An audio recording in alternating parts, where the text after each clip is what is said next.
Okay, so we could begin with a maybe 15 minutes of meditation. It's a comfortable period of time, and you all have a meditation practice. So I think one of the things to do is to recognize that meditation is not just say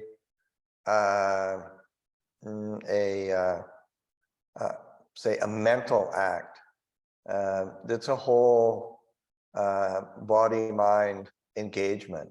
So that paying attention to of course, paying attention to the mind, but also paying attention to the body. I just remember from early times of being in my training in Thailand, and then coming to the West, and then coming to live in America later. Just how up in the head Westerners are, and that is important to pay attention to the body, because the body is a good reminder of our are we holding tension? Are we relaxed?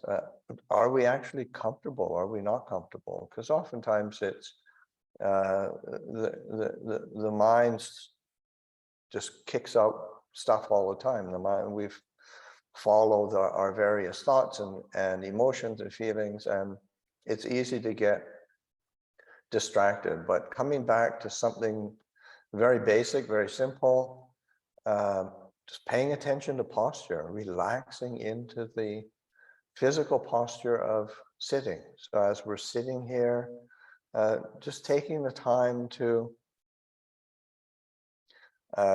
give a bit of attention to a conscious relaxation, just loosening around the eyes, loosening around the mouth, around the neck and shoulders, sweeping down through the body, holding your hands comfortably, letting your belly soften, and then just rising up from the bottom of your back, from your bottom, and so that your back is nice and straight without getting tense or tight or too rigid. But there's an alertness that is a manifestation of our physical posture. And then relaxing into the rhythm of the breath, just paying attention to each breath as it comes in, each breath as it comes out. You can pay attention at the tip of the nose, you can pay attention at the chest, you can pay attention at the abdomen, just sort of feeling what is comfortable, feeling what is a good place to settle attention to, and then having that continuity of attention, continuity of mindfulness, so that we can just take this opportunity to relax into this simple exercise. But of course, we all know it's not easy to maintain. So just keep returning and being patient with oneself, being kind with oneself.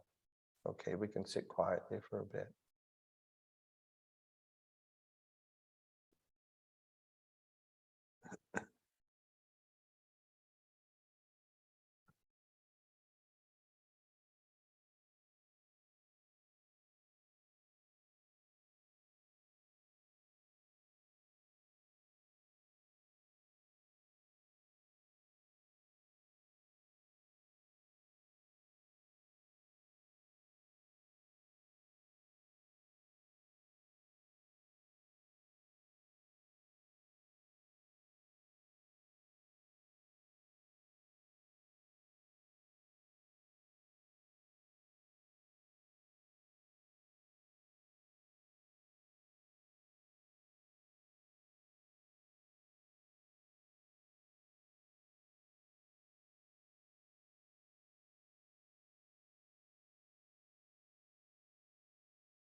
Okay, we could transition from our meditation time and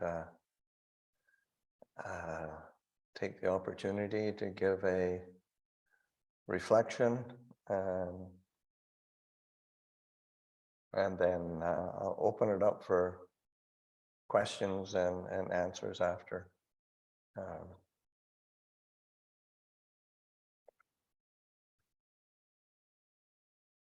So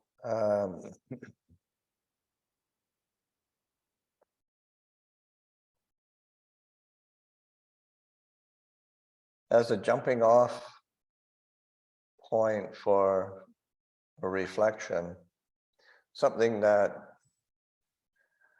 most people, whether you're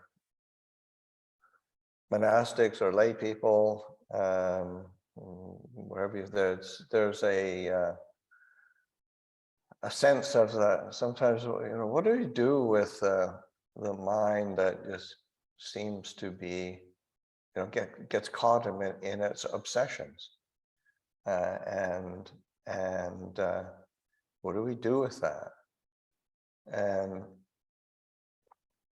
And of course, there's, say, from a Buddhist perspective, and particularly the tradition that I come from, the Thai forest tradition, tend to be much more practical rather than theoretical and academic, and you have to be willing to experiment, because oftentimes what we're doing, we're looking for an easy way to not have to deal with stuff, and just being willing to acknowledge and recognize, okay, that's an obsession, or like the Newt's reflection on the habits. There's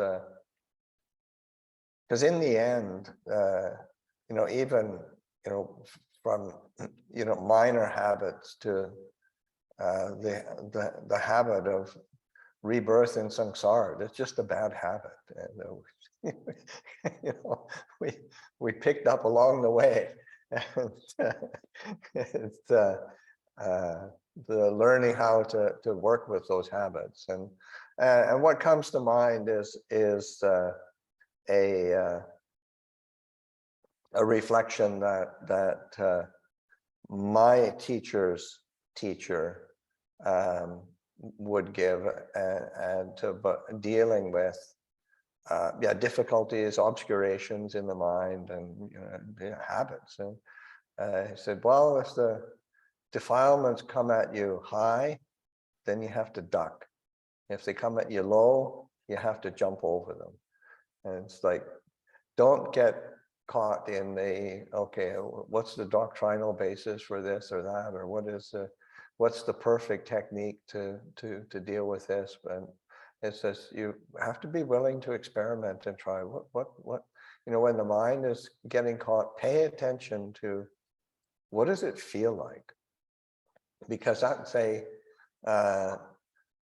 remember my own teacher Ajahn Chah saying the language of Dhamma, the language of the Buddhist teachings, is a language of feeling, and it's really important to learn how to pay attention. How does this make me feel? What actually am I feeling right now? Then we can be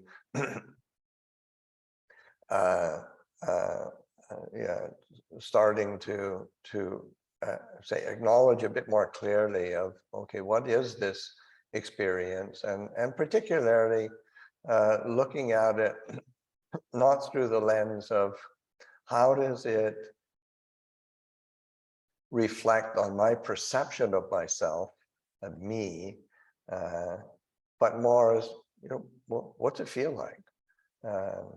Because it's so often it's, oh, I shouldn't feel like this, or I want to feel like that, or I want to be like this, or I want to have, and that in itself is is actually the obsession with me. And so it's a and the Buddha, of course, talked about things. There's a um, something that the Buddha called, they're like it could be translated as obsessions. It could be translated as biases. It literally, it means that leaning, the mind leans to a certain way. So it's obsessed with greed, obsessed with aversions, obsessed with delusion. It's obsessed with fear, and those are kind of general patterns that we fall into, and just being able to sort of, that, rather than going into the content of it and how it should be and how it shouldn't be and how it reflects on what a see how hopeless person we are. It's just that's just an obsession. That's just a bias. That's the mind is leaning, and it's actually sort of toppled over there. How do I get it upright again? And one of the things that's important in terms of a perspective or a view, and I think like it's a fundamental right view of Buddha in the Buddhist teachings, is that we are not our thoughts, and sometimes it's hard to convince ourselves of that, but it's that underneath everything, that's that we're not our thoughts. We have thoughts, obviously, we do think. Sometimes it's skillful, sometimes it's not, sometimes it's useful, sometimes it's not, but that's not, in the end, it's not who we are. And it's important, it's more like again, the habits that we cultivate that are skillful, that is what is much more important. Those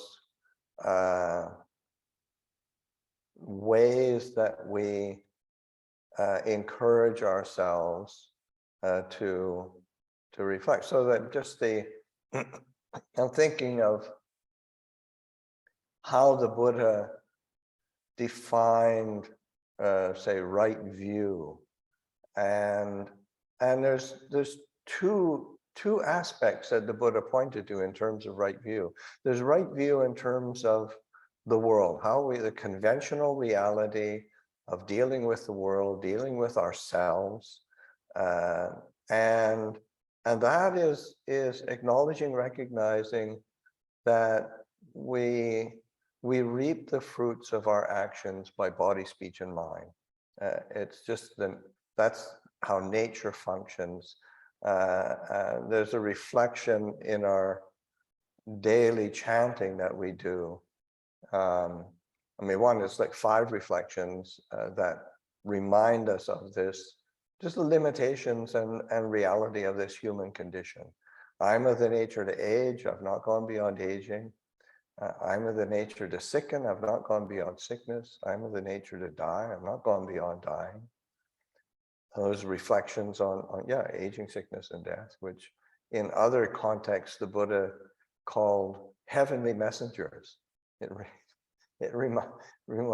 are not things to be afraid of. They're whispering truth in our ear. The other reflection is reflection on impermanence, on change, on uncertainty. All that is mine, beloved and pleasing, will become otherwise, will become separated from me. It's just the way it works, whether it's physical, mental, internal, external, coarse, refined, whatever it is, it's going to change, it's going to be impermanent, it's going to be uncertain. But the last one is a reflection on our actions, and I'm the owner of my actions, heir to my actions, born of my actions, related to my actions, abide, supported by my actions. Whatever actions I shall do, for good or for ill, of that I will be the heir. And actions here is kamma. Things that we do by both. And kamma is not some, all kamma is actually the verb to do. Karma is the verb to do. So whatever we do by body, speech, and mind, yeah, it has a result. And we experience it, we feel the result. It's just the way it works. And so that recognizing that there is an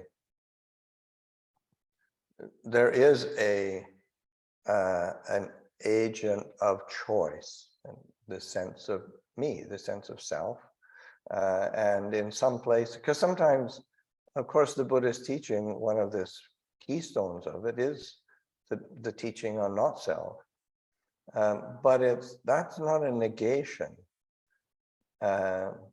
or a nihilistic perspective.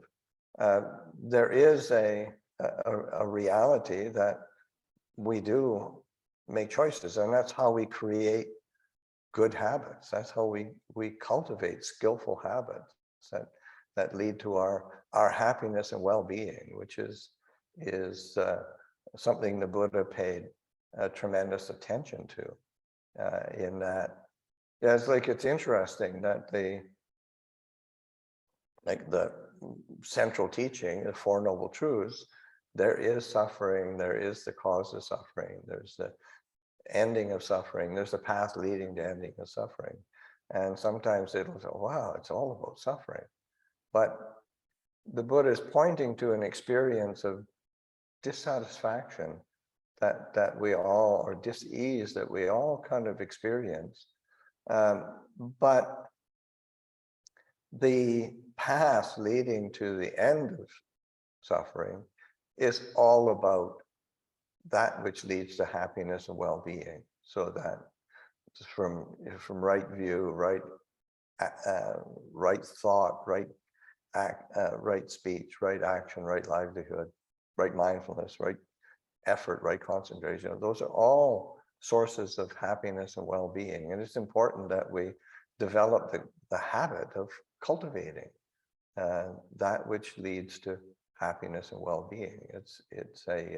It's actually allowed in the Buddhist teaching to be happy.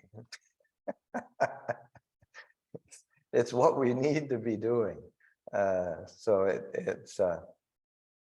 it's an important framework to be considered as right view, that yeah, I do have this opportunity to make choices that lead to my happiness and well-being, that do lead to a decrease in discontent and dis-ease, and have a really beneficial effect, not just for myself, but for everyone around me. Because it's just, again, the way nature works. A kind word creates a lot of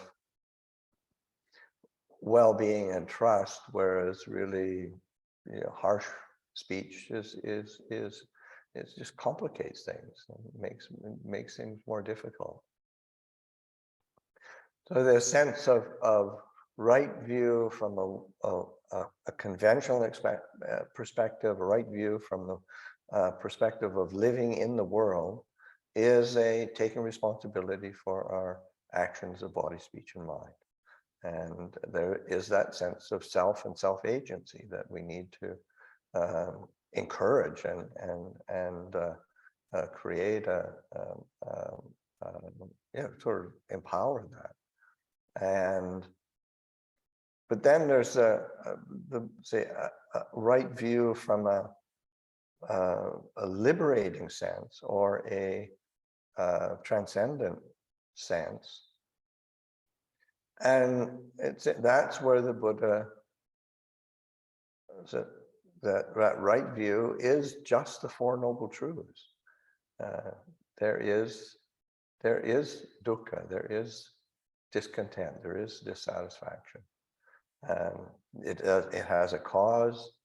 There is an ending. There is a cessation, and there's a path leading to its cessation. So it's transcendent in that it is, it's not about self. It's all about not self. It's about, it brings it back to an experiential level as opposed to a personal level. And when we're able to bring things back to a sense of experience and the tone of that experience, we're all hardwired to prefer to experience happiness over suffering. It's just, and so really tuning into that and not creating a sense of me and a sense of mine. It's actually in the there's an idiom in the scriptural language that says the I making and the mine making, because it really is. It's not that those are inherent aspects of our being. We have to create it. We have to make that, but of course, once we make it, we believe in it, and we carry it around, and it gets to be a it gets to be a burden. So recognizing, oh, okay, that's a good habit to break, this I making and my making. And the last part of it is this I making, my making, underlying tendency to conceit. And it's an interesting translation because there's not really a word in the English language that conveys what that's point, because it's conceit usually in the English language is the feeling of kind of superiority to somebody else and looking down on someone because one feels superior. There's a conceit. But from the Buddha's perspective, the conceit comes through conceiving of oneself either as inferior or equal or superior. That just taking a position of self where you're comparing and trying to line yourself up, who's better, who's worse, who's equal, and just all of that I making is you realize, oh, that's extraneous to our experience, and we can opt for that sense of what is peaceful, and rather than what is going to gratify, or what's my pet peeve at the moment, and that sense of recognizing more and more clearly how we are involved and how we can relinquish. And the relinquishment it is not, say, a pushing away or a negation of any. It's like, no, I've been carrying this burden of, say, like started thinking of, or started reflecting on obsessive thinking.